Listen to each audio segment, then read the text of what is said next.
होंगे इस बार की चुनावी वादे, किसकी आएगी सत्ता, क्या जनता को मिलेगा सही उम्मीदवार, किसे चुनेगी जनता इस बार, किसकी बनेगी सरकार, कौन बनेगा भारत का पंतप्रधान। चुनाव की हर खबर सिर्फ डेली न्यूज पर। नमस्कार, मैं मीनल। डेली न्यूज में आप सभी का स्वागत है। तो चलिए नजर डालते हैं आज के कुछ मुख्य समाचारों पर। छत्रपति शिवाजी महाराज इनकी जयंती के अवसर पर आदित्य ठाकरे एवं सांसद अनिल देसाई इन्होंने छत्रपति शिवाजी महाराज इन्हें पुष्प अर्पित किया। आइए देखते हैं इस कार्यक्रम की एक झलक और देखते हैं इस अवसर पर आदित्य ठाकरे इन्होंने क्या कहा। त्यांच्यासमोर नतमस्तक होतो। मला वाटतं जे चाललंय ते बघत असतील आणि नक्कीच येत्या काही दिवसांमध्ये महाराष्ट्रात इम्पॅक्ट दिसेल। आज 17 नावं जी आहेत शिवसेनेकडून जाहीर करण्यात आलेली आहेत। अनिल देसाई साहेब स्वतः तुमच्या शेजारी उभे आहेत, काय नेमका विश्वास आहे या 17 नावांबद्दल? नक्की पूर्णपणे विश्वास आहे। आपण पाहताय संपूर्ण महाराष्ट्रातच नाही तर देशभरात इंडिया आघाडीचं एक वेगळं वातावरण बनत चाललेलं आहे। देशात जी वाढती बेरोजगारी आहे, वाढती महागाई आहे आणि एकंदर आपण पाहताय कायदा सुव्यवस्थेची जी परिस्थिती आहे त्याला पाहता लोक हे आमच्यासोबत उभे राहतील ही आम्हाला पूर्णपणे खात्री आहे। आदित्यजी, जी 16 नावं 17 नावं जाहीर करण्यात आलेली आहेत त्याच्यावरून कुठेतरी महाविकास आघाडीमध्ये नाराजीचा सूर पाहायला मिळतो। महायुतीचं काय होतं पण हो, त्यांच्याकडे सुद्धा नाराजी आहे, परंतु बघा एक आहे साहजिक आहे काही ठिकाणी जेव्हा युत्या होतात किंवा आघाड्या होतात तेव्हा सीट जेव्हा आपण गिव्ह अँड टेक करत असतो काही ठिकाणी नाराजी होत असते। हे साहजिक आहे कारण सगळेच कार्यकर्ते लढत असतात एखाद्या विजयासाठी।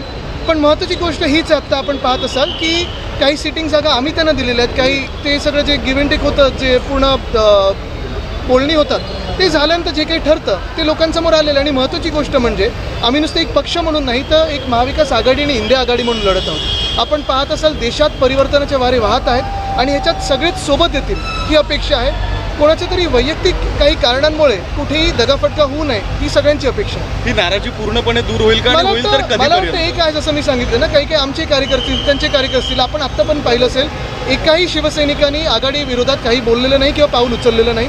आम्ही उचलणार सुद्धा नाही कारण आम्हाला पूर्ण मनात हे सगळं पटलेलं आहे की इंडिया आघाडी असो महाविकास आघाडी असो आम्ही सर्व असो या देशासाठी लढत आहोत, महाराष्ट्र हितासाठी लढत आहोत, स्वतःच्या स्वार्थासाठी लढत नाही आहोत, स्वतःच्या करिअरसाठी लढत नाही। काँग्रेस आणि राष्ट्रवादीने नाराजी व्यक्त केलेली आहे, शिवसेनेची जी यादी आलेली नाही बघा ना कसं आहे की आता त्यांच्या काही याद्या आधी आलेल्या आहेत, आमच्याही आलेल्या आहेत। महत्त्वाची गोष्ट हीच आहे की आम्ही महाविकास आघाडी म्हणून महाराष्ट्रात लढत आहोत आणि जसं आम्ही सांगितलं की संविधानासाठी लढत आहोत, संविधानाच्या रक्षणासाठी लढत आहोत। आता आपण पाहताय जगात डेमोक्रेसी इंडेक्स असेल, प्रेस फ्रीडम इंडेक्स असेल, काल तर मी दिल्लीत एक फोटो बघितला एका फोटो जर्नलिस्टचा गळा घोटलेला तिकडच्या पोलिसवाल्यांनी।